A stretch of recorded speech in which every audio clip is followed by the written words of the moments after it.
அரசு துறைகளின் பெயரில் வரும் எந்த ஒரு அழைப்போ அல்லது செய்தியோ உண்மையானதுதானா என்பதை உறுதிப்படுத்தாமல் தனிப்பட்ட விவரங்களான ஆதார் எண், வங்கி தரவுகள் அல்லது ஓடிபியை யாரிடமும் கூறக்கூடாது என்று போலீசாரும் எச்சரித்து வருகின்றனர். ஆனாலும் புதுசாக மோசடிகளும் அரங்கேறி வருகின்றன. அதிலும் பெங்களூருவில் ஒரு அதிர்ச்சி சம்பவம் நடந்து உள்ளது.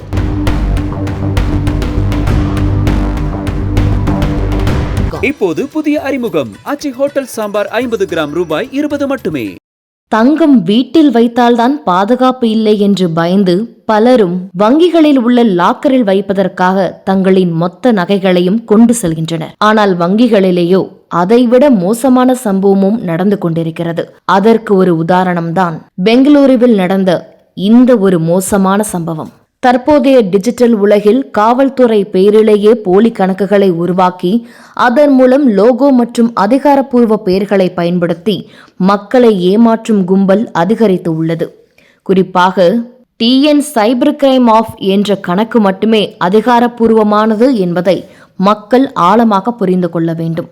அரசு துறைகளின் பெயரில் வரும் எந்த ஒரு அழைப்போ அல்லது செய்தியோ உண்மையானதுதானா என்பதை உறுதிப்படுத்தாமல் தனிப்பட்ட விவரங்களான ஆதார் எண், வங்கி தரவுகள் அல்லது ஓடிபியை யாரிடமும் கூறக்கூடாது என்று போலீசாரும் எச்சரித்து வருகின்றனர். ஆனாலும் புதுசாக மோசடிகளும் அரங்கேறி வருகின்றன.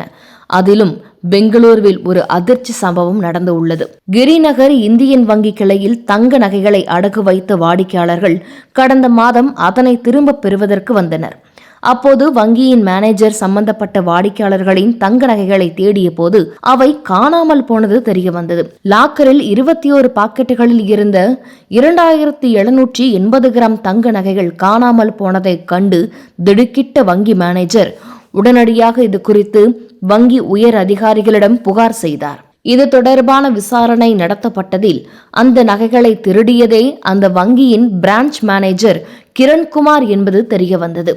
34 வயதான கிரண்குமார் லாக்கரில் இருந்த கஸ்டமர்களின் சுமார் 3.5 கோடி ரூபாய் மதிப்பிலான தங்க நகைகளை திருடிய குற்றத்திற்காக போலீசாரால் கைது செய்யப்பட்டுள்ளார். அவரிடம் நடத்திய விசாரணையில் பல அதிர்ச்சி தகவல்கள் வெளிவந்துள்ளன. சுமார் 2 கிலோ 780 கிராம் எடையுள்ள இந்த நகைகள் 21 பாக்கெட்டுகளில் வைக்கப்பட்டிருந்தன. வங்கி கிளை மேலாளர் லீவில் சென்றதை நோட்டமிட்டு அந்த நேரத்தை தனக்கு சாதகமாக பயன்படுத்தி துணை மேலாளர் கிரண்குமார் இந்த கைவரிசையை காட்டினாராம். ஆனால் மொத்தமாக திருடாமல் கடந்த 3 மாதங்களாக சிறுக இந்த நகைகளை திருடி வந்த கிரண்குமார் அவற்றை பல்வேறு தனியார் நிதி நிறுவனங்களில் அடகு வைத்து உள்ளார். இந்த நகைகளை திருடுவதற்கு முக்கிய காரணம் கிரண்குமார் ஆன்லைன் சூதாட்டத்திற்கு அடிமையானவராம். 2 ஆண்டுகளில் மட்டும் ஆன்லைன் சூதாட்டத்தில் சுமார் 25 லட்சம் ரூபாயை இழந்துள்ளார். அந்த கடனை அடைப்பதற்காக வங்கியின் நகைகளை திருட ஆரம்பித்திருக்கிறார். ஆனால் திருடிய நகைகளை அடகு வைத்து கிடைத்த பணத்தையும் அவர் மீண்டும் ஆன்லைன் சூதாட்டத்திலேயே விட்டுள்ளார். தற்பொழுது வரை போலீசாரால் சுமார் 700 கிராம் தங்க நகைகள் மட்டுமே மீட்கப்பட்டு உள்ளன.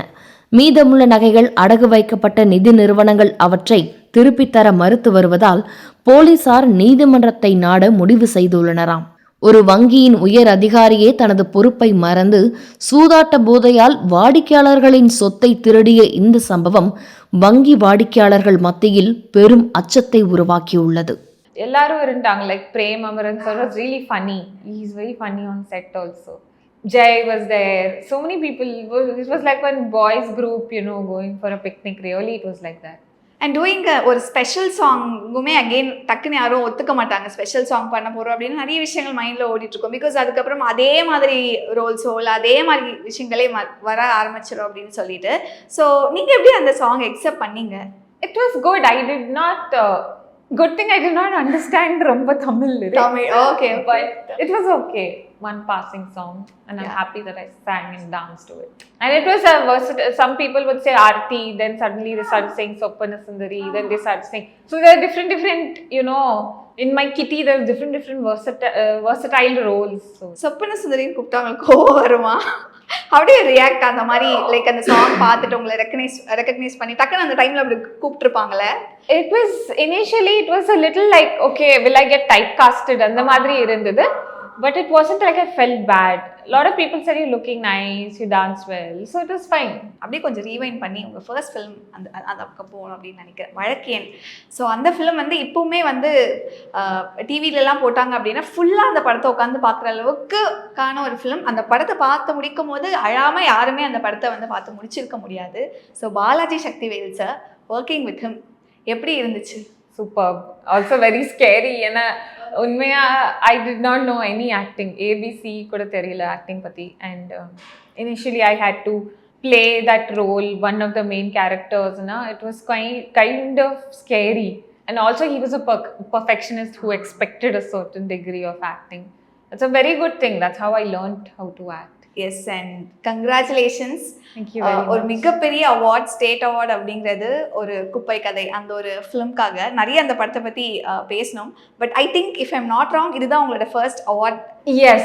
எஸ், Nominations இருக்கு, பட் Award தான் ஸ்டேட் அவார்ட். ஸ்டேட் அவார்ட் தான். Right. டைரக்டா ஒரு ஸ்டேட் அவார்ட் ஒரு ஃபிலிம்க்கு. ஃபர்ஸ்ட் எப்படி இருக்கு இந்த மூமெண்ட்? கொஞ்சம் அன்பிலீவபிளாக தான் இருந்தது. பிகாஸ் ஆல்ரெடி ரொம்ப வருஷம் கழிச்சிச்சு குப்பக்கதை ரிலீஸ் ஆனதுக்கப்புறம் 2018. அப்புறம் 2026 வந்து உங்களுக்கு அவார்டு வந்துச்சுன்னு கால் வந்த உடனே I thought, okay, somebody is just trying to play a prank or it's just somebody like. Then அப்புறம் எங்கள் அம்மா தான் ஃபோன் பண்ணி நிறைய பேர் ஃபோன் பண்ணுறாங்க, ஃபோன் எடுக்கல. Then I realized that it's a state award and I was very happy. வழக்கின் முடிச்சதுக்கப்புறம் உங்களுக்கு நிறைய காம்ப்ளிமெண்ட்ஸ் வந்திருக்கும். ஃப்ரம் த இண்டஸ்ட்ரியிலேருந்து உங்களுக்கு கிடைச்ச ஒரு பிக்கெஸ்ட் காம்ப்ளிமெண்ட்னா ஃபார் த ஃபிலிம்?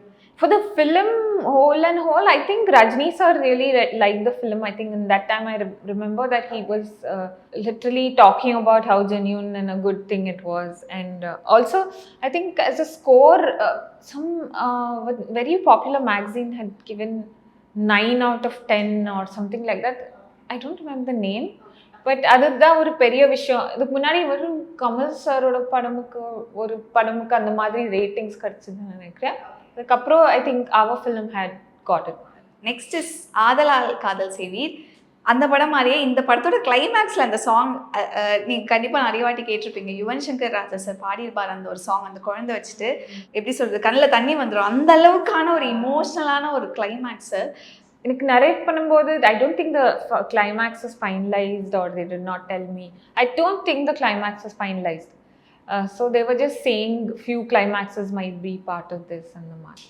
ஷூட் பண்ணும்போது first time வந்து அந்த climax பற்றி கேட்டு I was very shocked and I was also very scared. I told Susi sir, so like it's so sad. I don't want to play this character who's doing this to the kid. And that time I was new to cinema also and I didn't realize certain things. So I was like, I would never do this. And then he really told me this particular ashram where all kids mostly are like that. இப்போது புதிய அறிமுகம் ஆச்சி hotel sambar 50 gram ரூபாய் 20 மட்டுமே.